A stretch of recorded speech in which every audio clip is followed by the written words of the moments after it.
ओम शांति।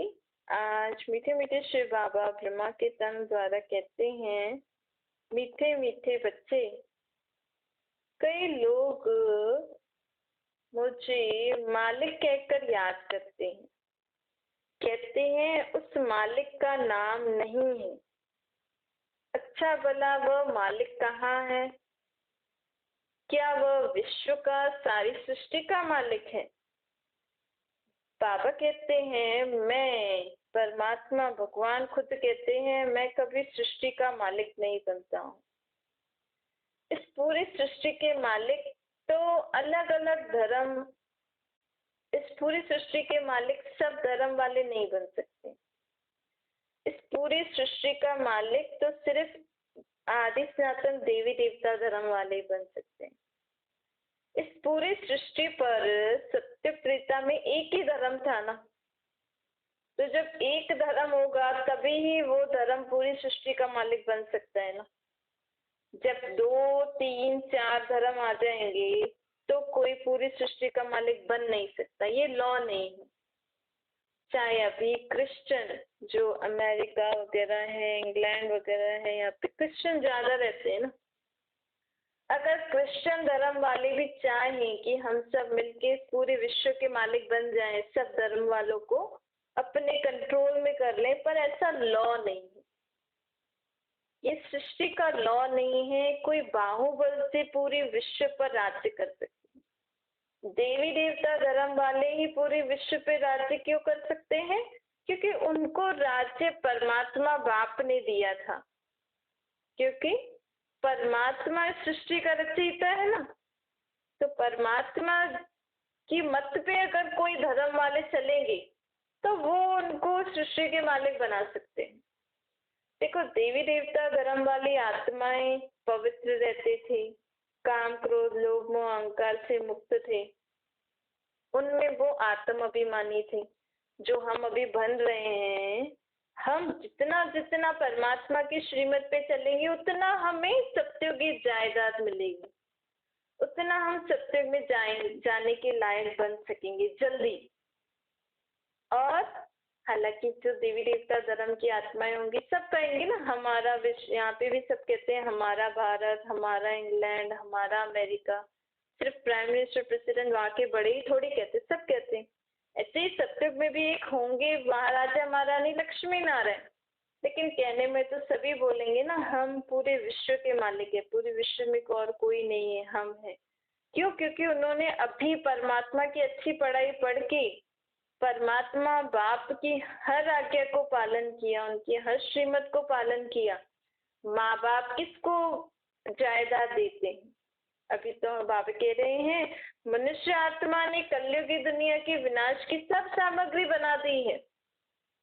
इस पूरी दुनिया को खत्म करने में मनुष्य आत्मा को सेकंड भी नहीं लगेगा। एक सेकंड अगर किसी भी देश ने किसी के ऊपर हमला किया तो लड़ाई स्प्रेड आउट होने में देरी नहीं लगती। मानो बड़े बड़े देश अगर लड़ाई जंग में उतर पड़े तो क्या होगा? धीरे धीरे करके पूरा विश्व ही लड़ाई की जंग पे आ जाएगा, खत्म हो जाएगा। तो दुनिया को, इस कलयुग की दुनिया को खत्म करने के लिए विश्व की सब आत्माओं ने, सब देशों ने अपनी अपनी चीजें बना के रखी अपनी अपनी सेफ्टी के लिए। लेकिन वो सेफ्टी के लिए नहीं है, वो अपने ही डिस्ट्रक्शन के लिए, इस पूरी दुनिया को खत्म करने के लिए उन्होंने पूरी सामग्री बना रखी। तो परमात्मा ने आकर देखा कि मेरे बच्चों ने तो दुनिया को खत्म करने की तैयारी करके रखी है। उसके बाद यहाँ दुनिया खत्म तो होगी नहीं। यहाँ इस धरती पे, खास भारत में, कभी भी जीवन खत्म नहीं होता है, चलता रहता है। तो परमात्मा ने भी नई दुनिया की स्थापना की कार्य शुरू कर दिया है। अब सोचो, जो पुरानी दुनिया खत्म होगी तो सबके धन, घर आदि, शरीर आदि सब खत्म हो जाएंगे ना।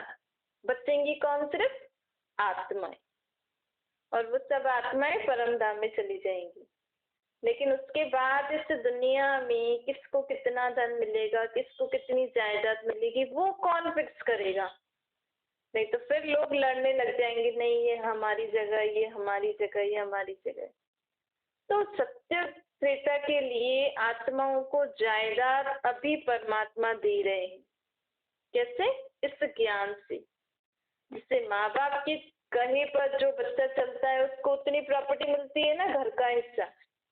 अगर छोटा भी अच्छा अपने माँ बाप की मत पे चलेगा, अगर बड़ा बेटा भी उनकी पैसों को उड़ाएगा, गलत काम में लगाएगा, तो छोटों को ज्यादा देंगे ना, बड़ों को उतना कम देंगे। अगर बड़ा ठीक लग चलेगा, छोटा नहीं चलेगा, तो बड़े को देंगे। लायक बच्चे को ही तो देंगे ना। ऐसे परमात्मा भी अब देख रहे हैं, हम भी देख रहे हैं, पुरानी दुनिया का विनाश सामने खड़ा है। अब नई दुनिया में जाने के लिए किसको कितनी जायदाद चाहिए, वो कैसे फिक्स हो रहा है?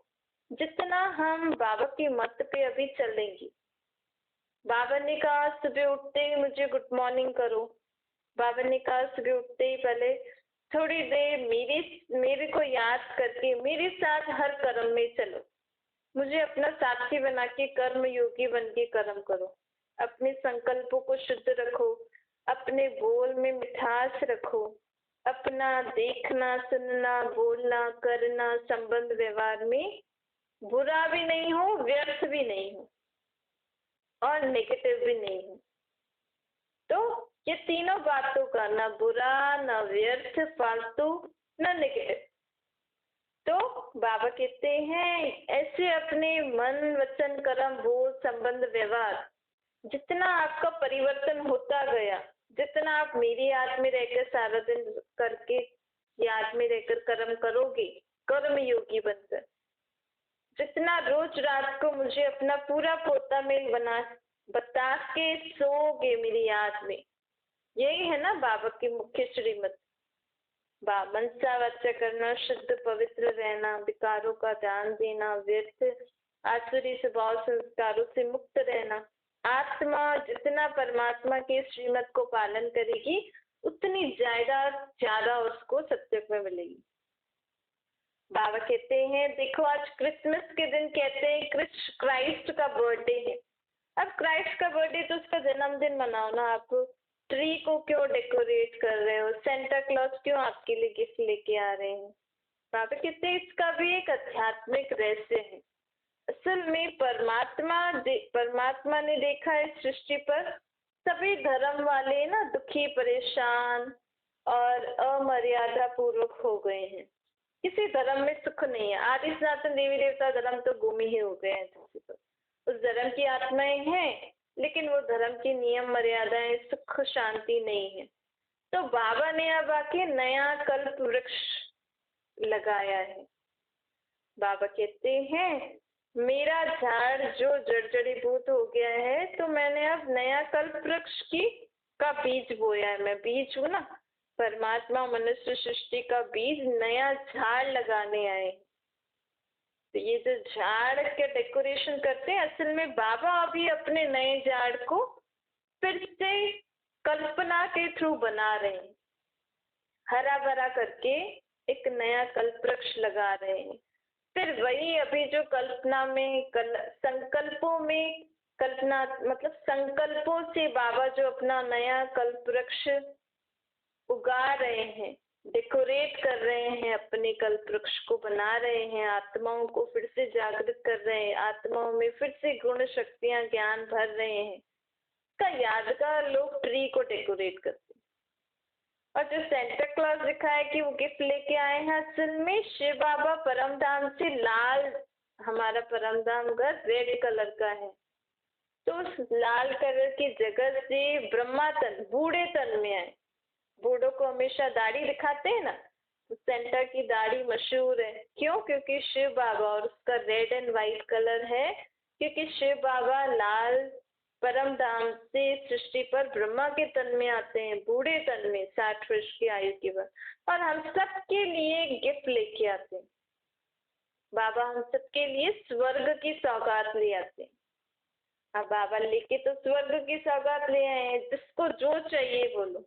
लोग तो आज एक दिन गिफ्ट देते हैं, बाबा तो कहते हैं मैं तुम्हें पूरे सत्य त्रेता 2 युगों के लिए इतने गिफ्ट दे रहा हूँ जो कभी खत्म नहीं होंगे।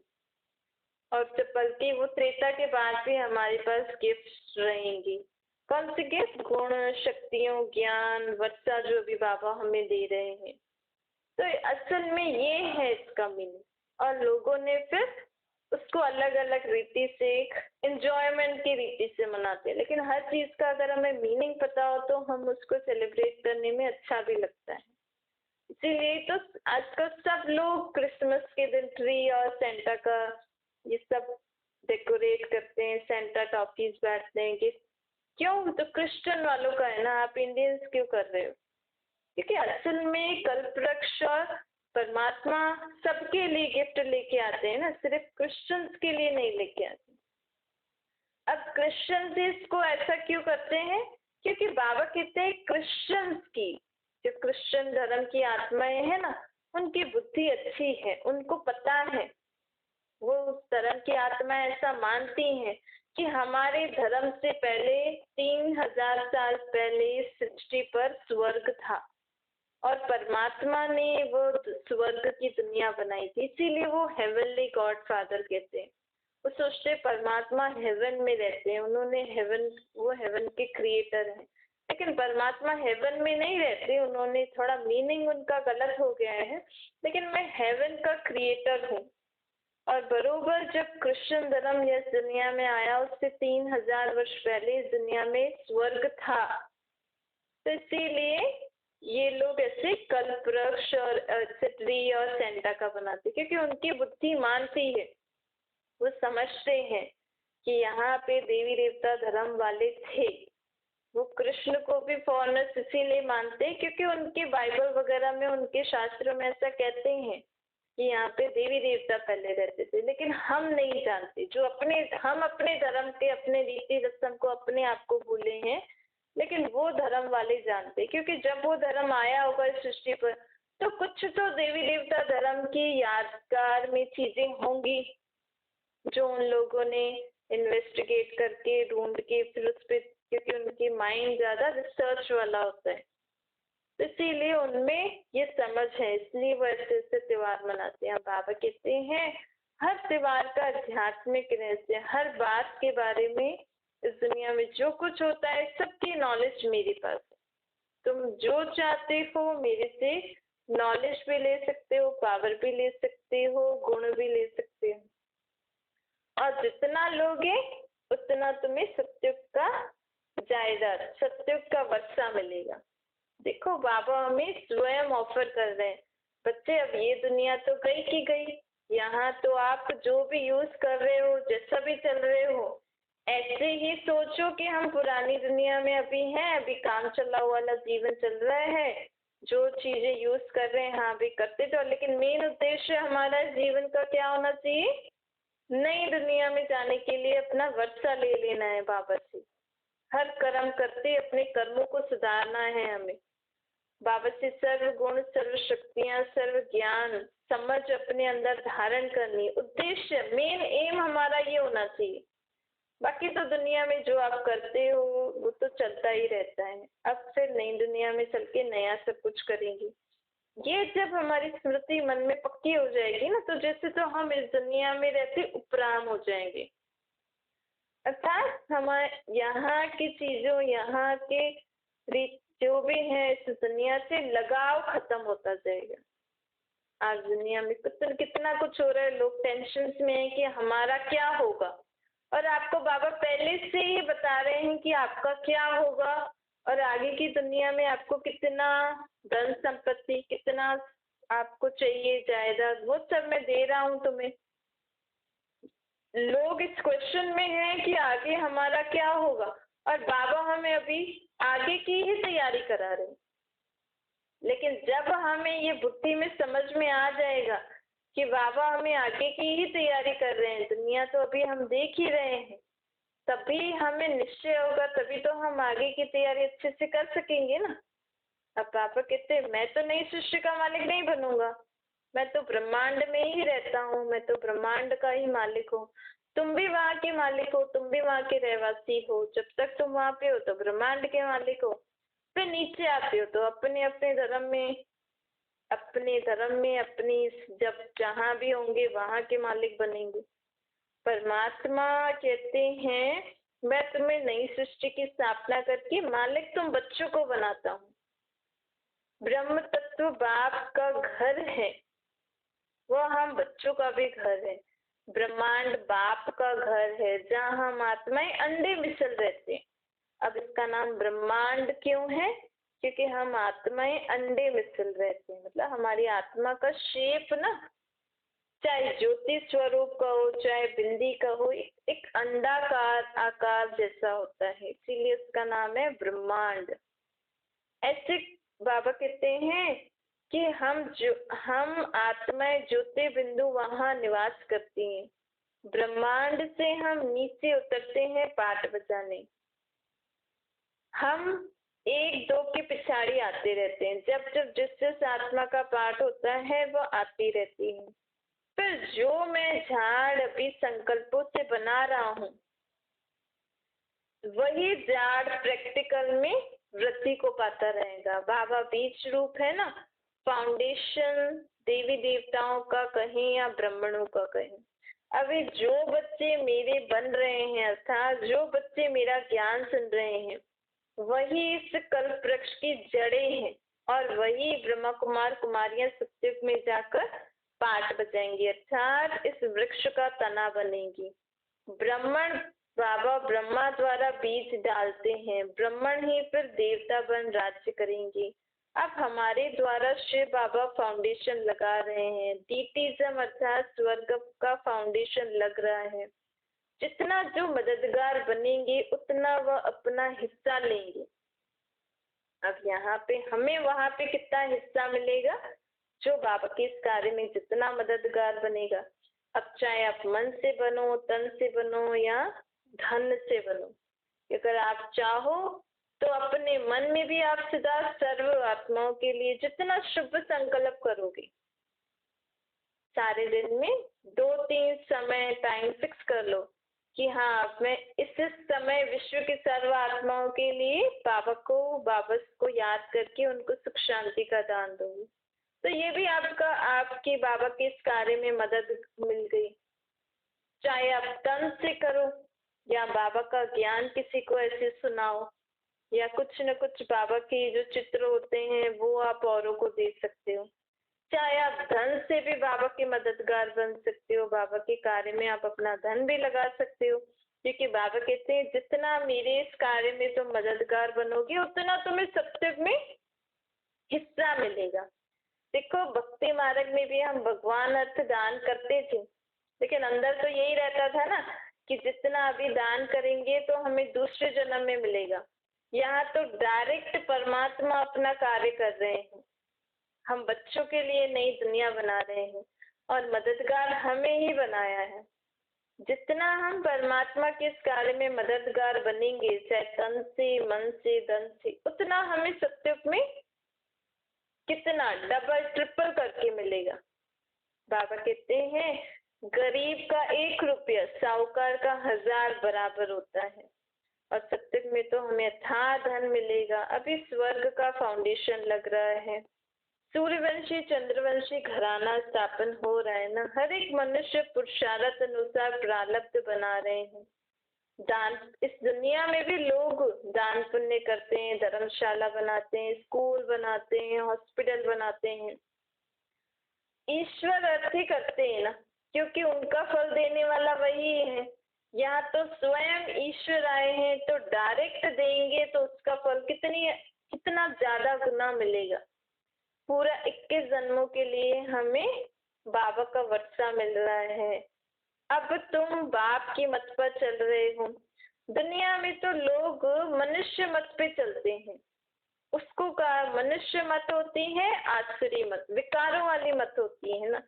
ईश्वरीय मत से हम देवी देवता बन रहे हैं। ईश्वरीय मत अभी हमें मिल रही है, इसके बाद हम देवी घराने में जाएंगे। फिर वहां पे यही जो बाबा हमें मत दे रहे हैं, जो सिखा रहे हैं, फिर वो देवी मत बन जाएगी। फिर द्वापर से हमें आसुरी मत मिलती है। अभी संगम पर ईश्वरीय मत, सत्युग में देवी मत, द्वापर से हमें आसुरी मत मिलती है। अब तुम बच्चों को ईश्वरीय मत मिलती है तो तुम कितने भाग्यशाली हो गए। लोग अभी तक आसुरी मत पे चल रहे हैं, तुमने परमात्मा को पहचान कर तुम ईश्वरीय मत पे चल रहे हो। कोई मनुष्य देवता जैसे श्रेष्ठ आसुरी मत पे चलकर नहीं बन सकता। बस लोग यहाँ पे कोई अच्छा काम करते हैं तो बोलते हैं ये तो जैसे देवता है, लेकिन देवता कौन होते हैं? सर्वगुण संपन्न, 16 कला संपूर्ण, संपूर्ण निर्विकारी, अहिंसक, मर्यादा पुरुषोत्तम। देवता वो होते हैं जिनकी आत्मा और शरीर दोनों शुद्ध हो। थोड़ी सी दैवी गुण होने से कोई देवता थोड़ी बन जाता है, थोड़ी सी अच्छे कर्म करने से कोई स्वर्ग में थोड़ी चल जाता है। स्वर्ग में जाने के लिए बाबा से अपनी जायदाद तो ले लो, वर्षा तो ले लो, स्वर्ग की स्थापना हो रही है उसमें हम मददगार बनेंगे ही नहीं तो हमें ऐसे एंट्री मिल जाएगी क्या? कोई हम भी अगर घर में कोई काम कर रहे हैं, मानो कोई प्रोग्राम बना रहे हैं, तो सबका कंट्रीब्यूशन चाहिए होता है ना। सबको हम ड्यूटीज देते हैं, हाँ आप ये करना, ये करना, ये करना। तो अगर कोई कंट्रीब्यूट ही नहीं करेगा तो वो फिर उसको वहां पे हम आने भी नहीं देंगे। भाई आपने तो कुछ किया ही नहीं तो फिर आप नहीं आना। कई कई प्रोग्राम ऐसे भी होते हैं ना कि हाँ आप मददगार बनोगे, आप कंट्रीब्यूट करोगे तो आओगे, नहीं तो नहीं आना। तो यहाँ पे भी बाबा कह रहे हैं अब इतना बड़ा स्वर्ग की स्थापना हो रही है, तुम कुछ भी मदद नहीं करोगे। चलो मदद नहीं करो, कम से कम मेरी मत पे तो चलो, मुझे तो याद करो। चलो कोई लोग कंट्रीब्यूट नहीं कर सकते, मदद नहीं कर सकते, कोई ना कोई ऐसी बात होती है, लेकिन कम से कम उस प्रोग्राम के लिए वो हाँ हो, हाँ बोले, राजी रहे कि हाँ भले करो, हमें उसके लिए उमंग उत्साह दिलाएं, हमें उसके लिए दुआएं दें, तो भी हम उनको प्रोग्राम में अलाउ करेंगे खुशी खुशी। यहाँ पे बाबा के कार्य में हम उनको एक्सेप्ट ही नहीं कर रहे, हम उस पर ध्यान ही नहीं दे रहे, बाबा को बाबा ही नहीं मान रहे। सब कल्पना कि बाबा, हम अगर किसी को बोले बाबा ऐसे स्वर्ग की स्थापना कर रहे हैं, वो बोले नहीं तो सब कल्पना है, ऐसे वैसे लोग अपने आप ही ऐसे करते हैं, तो वो कैसे स्वर्ग में आएंगे? तो बाबा कहते हैं अब संकल्पों से सृष्टि बन रही है, फिर चैतन्य में तुम आत्माएं अपने तो प्रधान शरीर से देखोगे। अच्छा मीठे मीठे से खिलते बच्चों प्रति माता पिता बाप दादा का याद प्यार और गुड मॉर्निंग। रूहानी बाप की हम सभी रूहानी बच्चों को नमस्ते। हमारी भी रूहानी माता पिता बाप दादा को याद प्यार गुड मॉर्निंग और नमस्ते। वरदान है दुख की लहरों से न्यारे रहे, प्रभु प्यार का अनुभव करने वाले खुशी के खजाने से संपन्न बनो। संगम के समय पर दुख की लहरों की कई बातें सामने आएंगी। क्यों आएंगी? हम तो कहते भगवान दुख दूर करता है, लेकिन यहाँ तो भगवान खुद ही बोल रहे हैं, बाबा खुद ही बोल रहे हैं कि आपके जीवन में दुख की बातें आएंगी, क्योंकि हमारे हिसाब किताब चुप हो रहे हैं ना। बाबा कहते हैं लेकिन अपने अंदर वो दुख की लहर दुखी नहीं करे आपको, क्योंकि बाबा की श्रीमत क्या है? दुख देना भी नहीं है, दुख लेना भी नहीं है। अगर हमें ये बात याद रही ना उस समय कि मुझे दुख नहीं लेना है, तो हमारे जीवन में कोई भी दुख की बात आएगी ना तो हम दुख नहीं लेंगे। ये होती है बाबा की श्रीमत पालन करने का मतलब। मेरे बाबा ने मुझे बोला है मुझे दुखी नहीं होना है, भले कितनी भी बड़ी पहाड़ जैसी सिचुएशन आ जाए, दुखों के पहाड़ जिसे कहते, लेकिन बाबा ने कहा है ना दुख नहीं लेना है, मतलब नहीं लेना है। तो बाबा कहते हैं क्योंकि ये संगम युग पे मैं तुम्हारे साथ हूँ। इस संगम युग पे दुख के लहरों की कई बातें सामने आएंगी, लेकिन अपने अंदर पक्का करो कि मेरे अंदर दुख की लहर नहीं आएगी। जैसे गर्मी के मौसम में गर्मी होगी, लेकिन स्वयं को बचाने का अपने ऊपर है ना, हम स्वयं को कैसे बचाएं उस गर्मी से। तो दुख की बातें सुनते हुए भी दिल पर उसका प्रभाव ना पड़े। जब ऐसे दुख की लहरों से न्यारे बनो तब प्रभु का प्यार अनुभव होगा।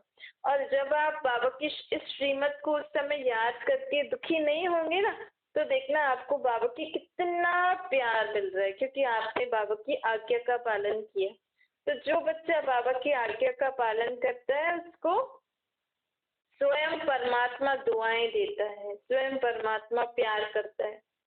आपका बच्चा आपका कहना माने तो आपको प्यारा लगता है ना, आप उसको प्यार देते हो ना। जैसे ही बाबा ने कहा है, बाबा ने कहा है अगर यही समझ के हर एक चीज पालन करते रहेंगे तो बाबा की मदद भी मिलती है, बाबा की दुआएं भी मिलती हैं, बाबा का प्यार भी मिलता है। तो ऐसे न्यारे और परमात्मा प्यारे हैं जो बच्चे, वही खुशियों के खजाने से संपन्न रहते हैं। स्लोगन है, त्रिकालदर्शी व त्रिनेत्री वह है जो माया के बहुरूपों को सहज ही पहचान ले। त्रिकालदर्शी और त्रिनेत्री, त्रिकालदर्शी अर्थात पास्ट प्रेजेंट फ्यूचर, और त्रिनेत्री अर्थात आत्मिक स्थिति में स्थित होकर अपनी आत्मा में जो बुद्धि है, बुद्धि से समझकर अगर हम हर सिचुएशन को जज करेंगे तो हमें समझ में आ जाएगा कि मेरे साथ कोई गलत कर रहा है या सही कर रहा है।